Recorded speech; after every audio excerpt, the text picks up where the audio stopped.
When the world unravels, weapons and rations aren't always what save lives. It's medical knowledge and the right supplies. During the Second World War, countless soldiers survived not because of advanced hospitals, but because a medic with a canvas bag reached them in time. Inside those bags were simple tools and remedies that could stop bleeding, fight infection, and stabilize a man until he made it to safety. Today, those same lessons are vital for anyone preparing for crisis.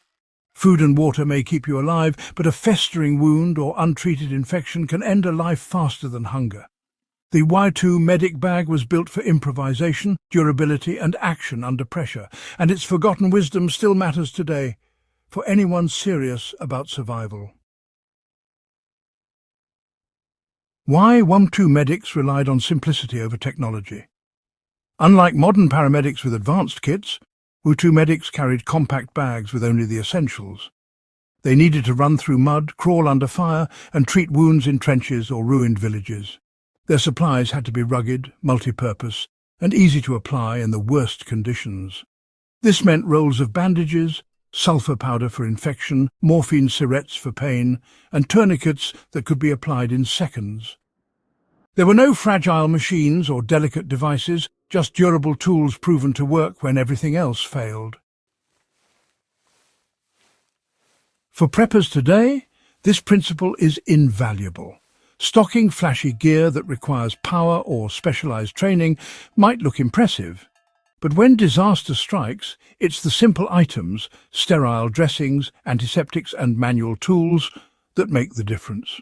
Building a modern version of a WWII medic bag means focusing on durability and practicality, not gimmicks.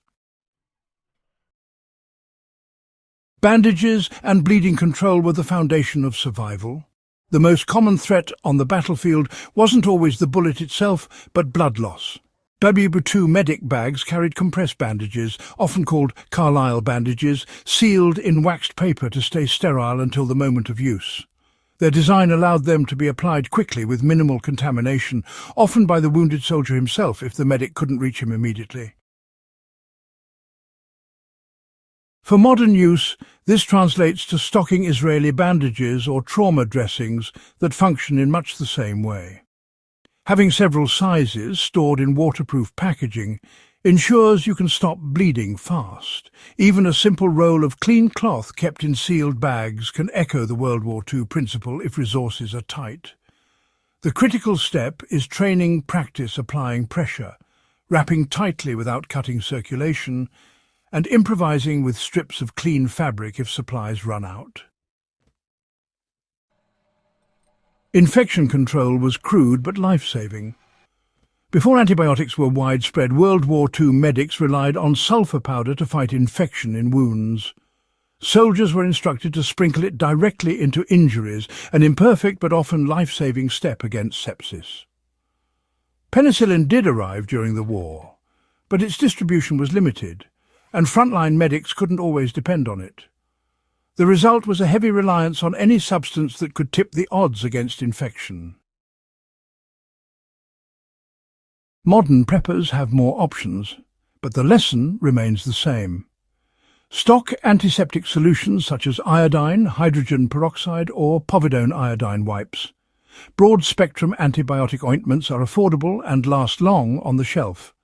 For those with medical training and proper sourcing, a small supply of antibiotics can be the deciding factor between life and death.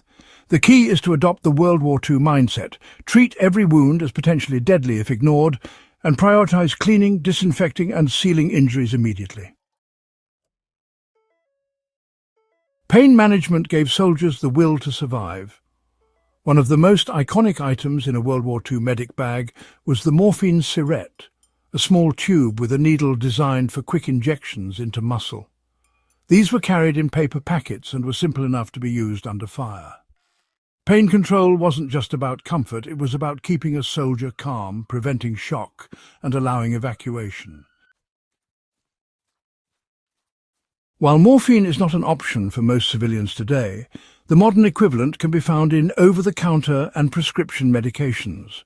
Ibuprofen and acetaminophen are staples that should be stocked in quantity, stored in airtight containers away from moisture. For those with medical clearance, stronger prescription painkillers may have a place in a serious kit. Beyond medication, simple physical methods, splints, slings, and proper immobilization, serve the same purpose of reducing pain and stabilizing the injured. Improvised tools were as valuable as official equipment.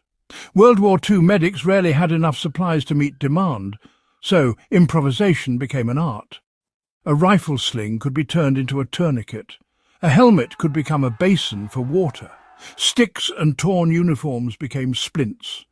The medic bag wasn't just about its contents, it was about the knowledge to adapt anything at hand. This is where, modern preppers can truly learn. Stocking your bag is only half the task. Train yourself to improvise.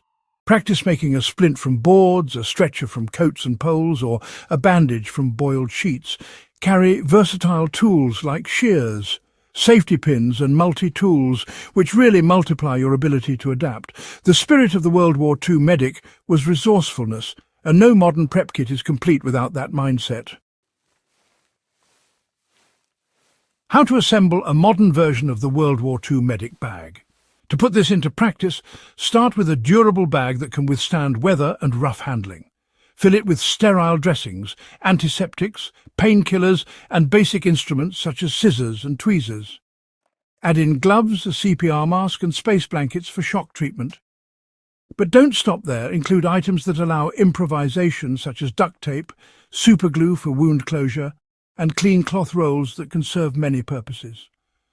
Just as the World War II medic carried simple, rugged gear, your bag should be compact, practical, and built for quick use. Set aside time to rotate supplies every year, checking expiration dates and replacing worn packaging. Just as medics constantly refilled their bags after each use, a prepper's kit must be maintained to stay effective. Build it once, and it may save a life. Keep it fresh and it becomes a long-term survival tool. Training matters more than the bag itself. Perhaps the greatest lesson from World War II medics is that tools are useless without knowledge.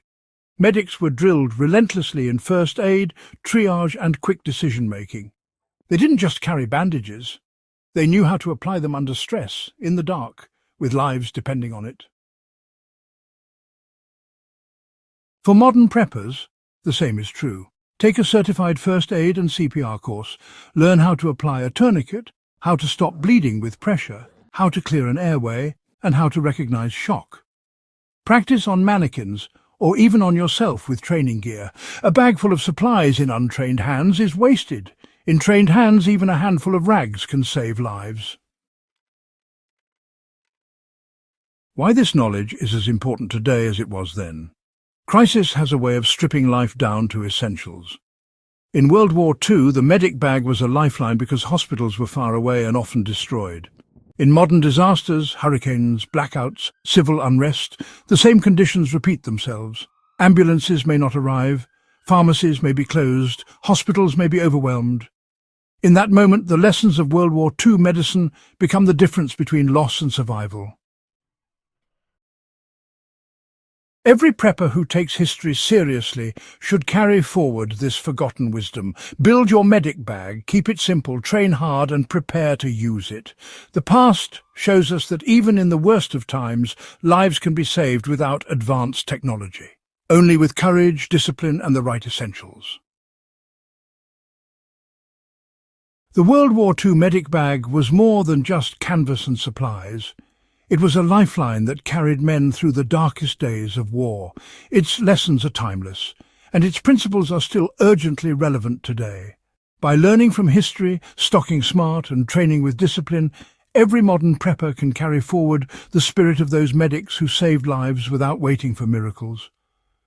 If this deep dive into forgotten first aid has given you tools to strengthen your own preparedness, don't forget to subscribe to In the Beginning and share this with others who value history as a guide for survival. The knowledge carried in those bags, then, can still protect families now.